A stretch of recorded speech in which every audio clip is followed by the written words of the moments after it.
Bapa yang di surga, pada sore ini kami bersyukur akan materi pelajaran yang membawa pikiran kami kepada tujuan yang Tuhan telah panggil untuk menyelamatkan jiwa-jiwa. Meskipun tantangan dan hambatan-hambatan ada di depan kami, tetapi kuasa Tuhan akan menyertai kami bila mana kami bekerja dan memberikan pengaruh di mana Engkau menempatkan kami di dalam jangkauan pelayanan yang kudus ini. Engkau berkasihan menyertai kami, di dalam nama Tuhan Yesus kami berdoa. Amin. Baik, saudara-saudara, pada sore hari ini judul renungan yang saya ingin sampaikan adalah memberi pengaruh untuk perubahan dan perbaikan. Ayatnya tertulis di dalam Kolose pasal 3 ayat 12 sampai ayat yang ke-15.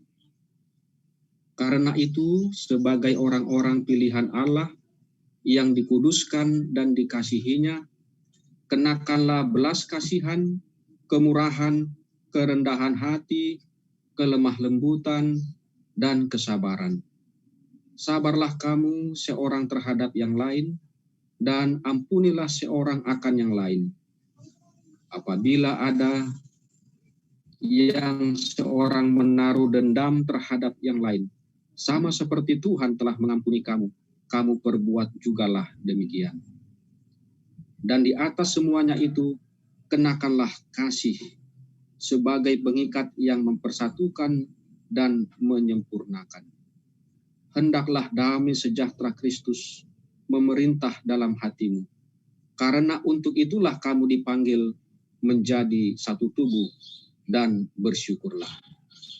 Saudara-saudara, ini adalah ayat yang ditulis oleh hamba Tuhan Rasul Paulus kepada jemaat yang ada di kota Kolose. Tujuannya adalah untuk memberikan pengarahan, tuntunan yang praktis dalam kehidupan kekristenan, supaya menjadi satu gaya hidup manusia baru yang terlihat dalam tingkah laku atau perbuatan dalam kehidupan. Hidup yang bertumbuh dalam kelakuan yang baik.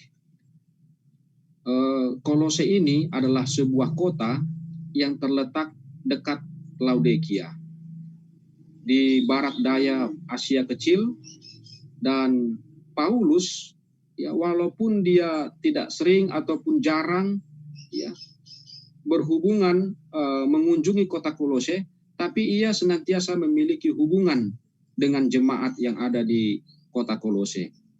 Hubungan itu terjalin melalui Epafras yang berasal dari Kolose yang bertobat melalui pelayanan hamba Tuhan Rasul Paulus ini. Saudara-saudara sekalian, tujuan Paulus mengirimkan surat kepada jemaat yang ada di kota Kolose adalah untuk mengemukakan ajaran Kristen yang benar dan menentang ajaran-ajaran sesat yang diajarkan oleh guru-guru palsu.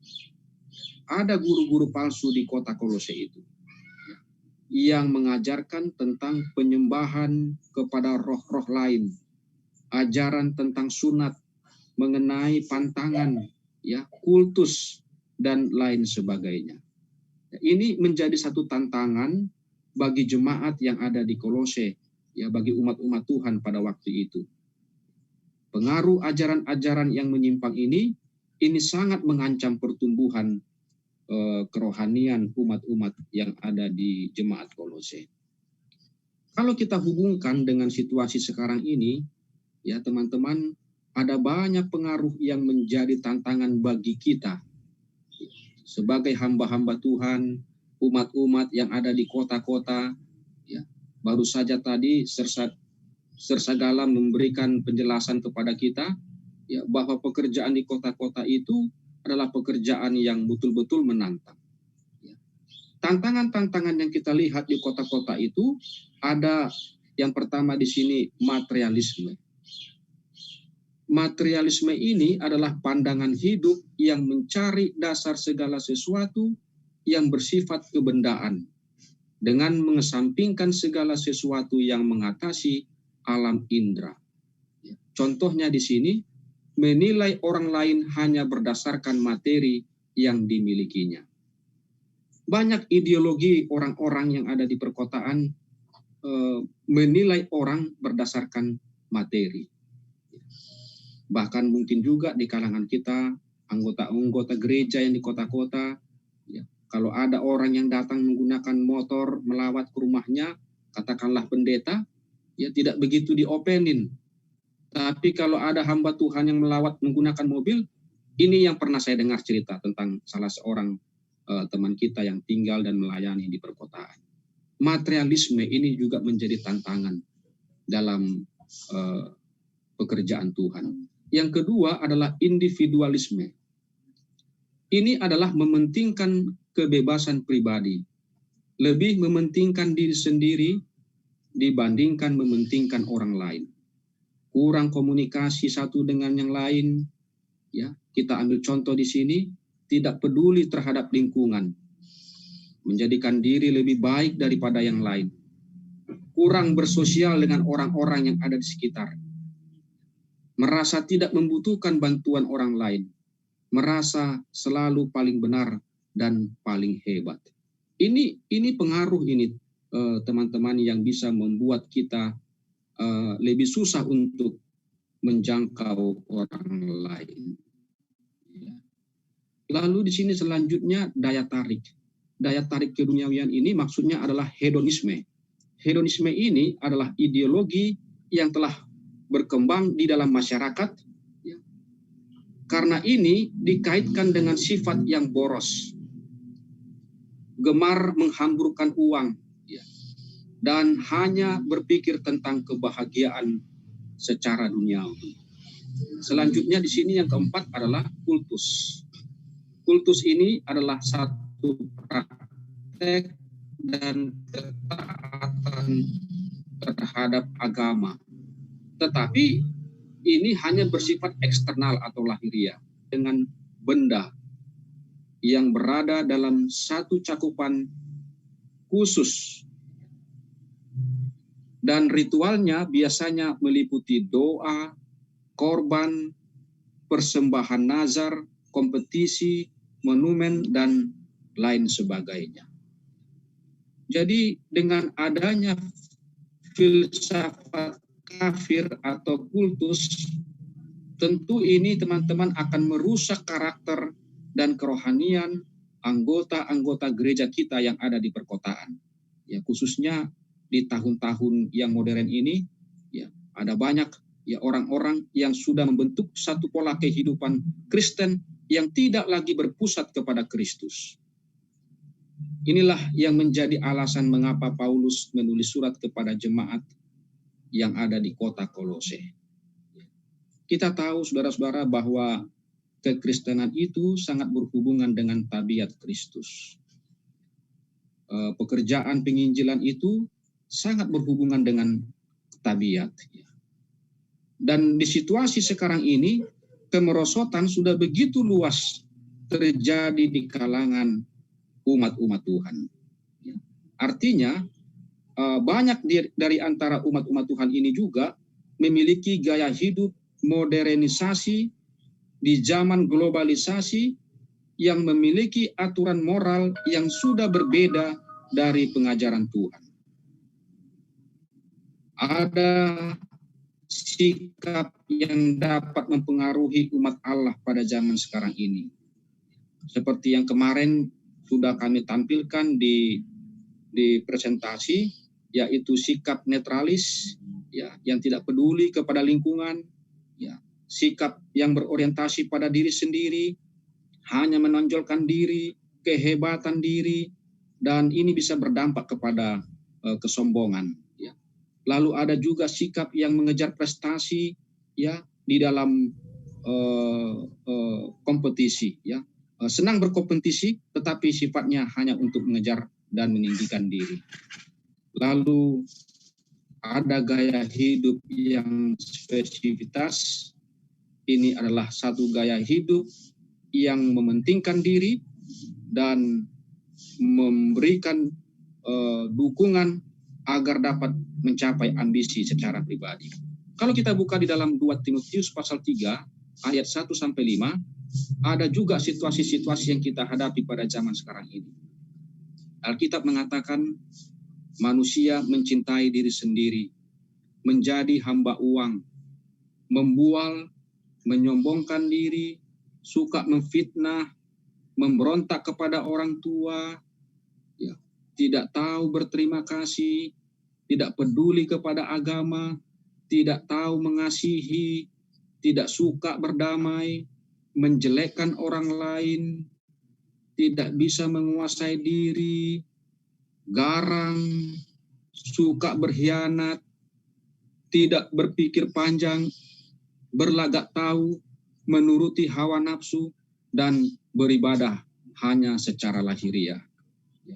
Saudara-saudara, kita bisa lihat situasi khususnya di perkotaan, bahwa apa yang tertulis di dalam 2 Timotius pasal 3 ayat 1 sampai 5 ini, sedikit atau banyak ini juga sudah terkontaminasi di kalangan umat-umat Tuhan.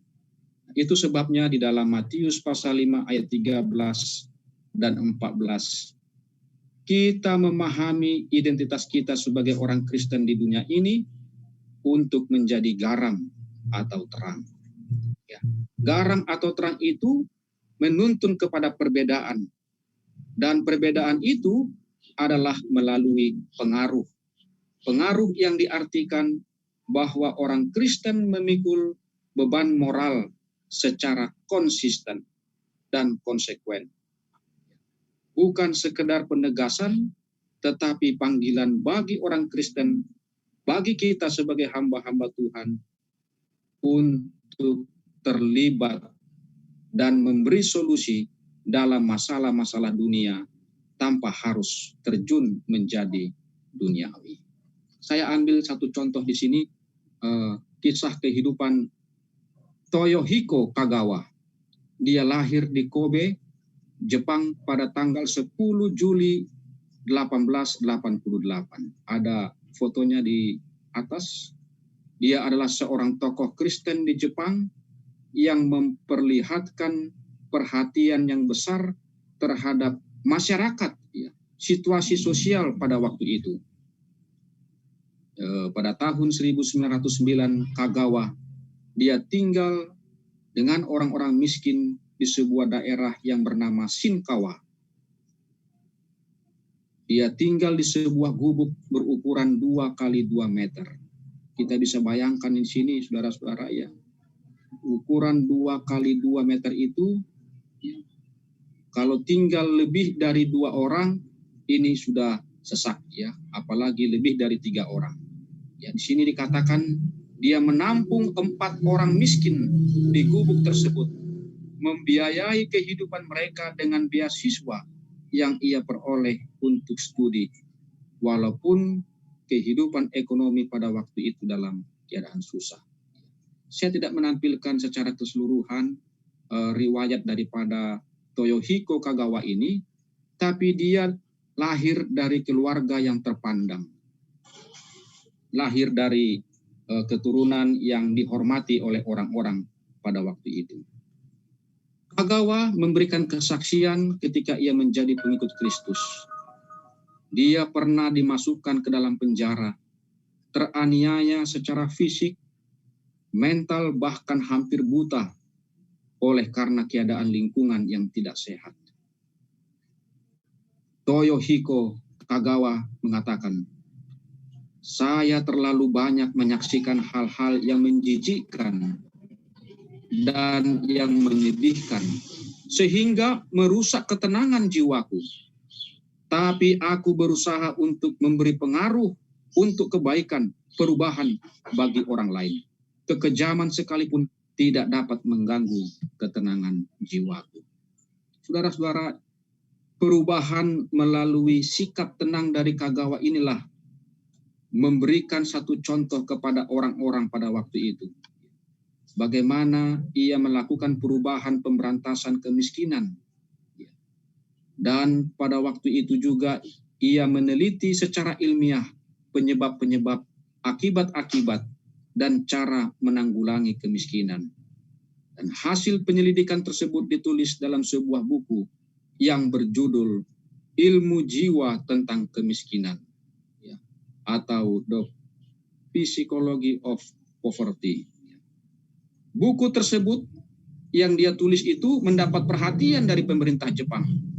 Lalu pemerintah berupaya menghapuskan daerah-daerah pemukiman orang miskin yang juga dikenal sebagai slum dan menggantikannya dengan perumahan murah. Kagawa meninggal di Jepang pada tanggal 23 April 1960 pada usia 71 tahun.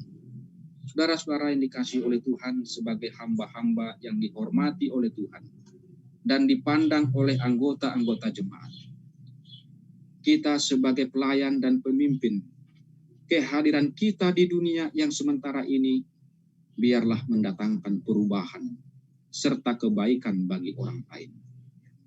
Rasul Paulus menekankan pentingnya peranan umat Allah, kita sebagai hamba Tuhan, di dalam pelayanan di desa, terlebih di kota, untuk menghidupkan gaya hidup baru di dalam Kristus.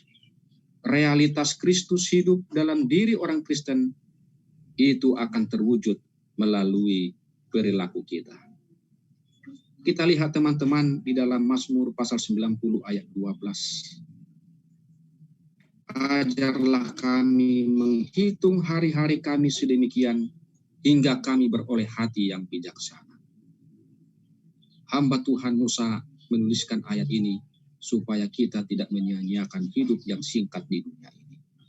Ketika kita menyadari betapa singkatnya hidup ini, kita akan sadar betapa berharganya waktu. Seandainya kita telah belajar lebih awal untuk menjadi terang, memberi pengaruh serta perubahan, tentu melalui kehidupan kita. Rasul Paulus menasihati dalam Efesus pasal 5 ayat 15-17. Karena itu, perhatikanlah dengan saksama bagaimana kamu hidup. Janganlah seperti orang bebal, tetapi seperti orang arif, dan pergunakanlah waktu yang ada, karena hari-hari ini adalah jahat. Sebab itu, janganlah kamu bodoh, tetapi usahakanlah supaya kamu mengerti kehendak Tuhan. Kalau kita berusaha dengan sungguh-sungguh untuk memiliki hikmat dari Allah, kita akan mampu meningkatkan kualitas kita sebagai hamba-hamba Tuhan. Kita akan mampu untuk mengembangkan karakter kita, memberi nilai-nilai yang akan mengalir dari hidup baru yang telah ditanamkan Allah kepada kita. Dan karakter kita itu akan menjadi karakter yang saleh, sehingga orang lain akan senang melihat kita dan memuliakan Tuhan yang di sorga. Yesus adalah standar bagaimana seharusnya orang percaya hidup. Saudara-saudara yang dikasihi oleh Tuhan, teman-teman, ya ada kalanya kalau saya pergi melawat meninggalkan rumah, ya saya sudah berpenampilan sebagaimana adanya. Kadang-kadang istri saya menghentikan saya. Lalu dia katakan, kau tak bisa pergi berkunjung dengan berpakaian seperti itu. Kadang-kadang baju yang saya gunakan tidak cocok dengan celana. Mungkin warna celananya hitam atau warna celananya coklat, tidak cocok dengan kemeja yang saya gunakan. Walaupun mempertanyakan penampilan itu bisa seperti menghina selera kita, tapi saya sadar bahwa koreksi dari istri saya itu bisa memberikan perbaikan kepada saya. Sebagai hamba-hamba Tuhan, kita perlu memikirkan bagaimana cara kita untuk memberikan pengaruh dan perubahan bukan saja bagi jemaat-jemaat, tetapi juga bagi orang lain yang ada di sekitar kita. Tadi Sersagala sudah sampaikan bahwa pengaruh, teladan, dan kehidupan kita sebagai hamba-hamba Tuhan ini boleh saja rekan-rekan secara langsung tidak menghasilkan jiwa. Ya, ada proses yang mungkin boleh saja sebulan, 6 bulan, 1 tahun, bahkan lebih, baru jiwa-jiwa itu terpanggil menjadi umat Tuhan. Kiranya kita sebagai hamba-hamba Tuhan, kita senantiasa mengenakan perilaku, tindakan yang sesuai dengan identitas kita sebagai pengerja di dalam ladang Tuhan. Cara kita berbicara, berjalan, berpakaian, dan sikap kita terhadap sesama dapat membuat Yesus dikenal orang lain melalui kehidupan kita. Kolose pasal 3 ayat 12 dan 13 menasihatkan kita agar kita memiliki standar penampilan dengan cara menunjukkan perilaku dan tindakan Yesus. Itulah belas kasihan, kemurahan, kerendahan hati, kelemah lembutan, kesabaran, dan pengampunan. Lalu ia menambahkan, di atas semuanya itu, kenakanlah kasih. Hendaklah damai sejahtera Kristus memerintah di dalam hatimu. Tuhan memberkati kita di dalam pekerjaan pelayanan di dunia yang sementara ini. Mari kita berdoa bersama-sama. Terima kasih ya Tuhan, firman yang sudah kami dengarkan, kiranya Engkau memberikan kuasa agar kami dapat menjadi hamba-hamba Tuhan yang senantiasa konsisten di dalam memberikan pengaruh kepada jemaat, kepada keluarga, terlebih kepada orang-orang yang belum mengenal kebenaran. Tuhan memberkati kami dalam pelayanan kami, terlebih hamba-Mu Sersagala yang membimbing kami. Biarlah kuasa dari surga akan memampukan kami untuk berdiri teguh, bersikap tenang, apapun yang terjadi, kami akan memberikan pengaruh yang baik. Tuhan tolong kami, dengarlah doa kami ini, teguhkan hati kami. Di dalam nama Tuhan Yesus kami berdoa. Amin. Terima kasih.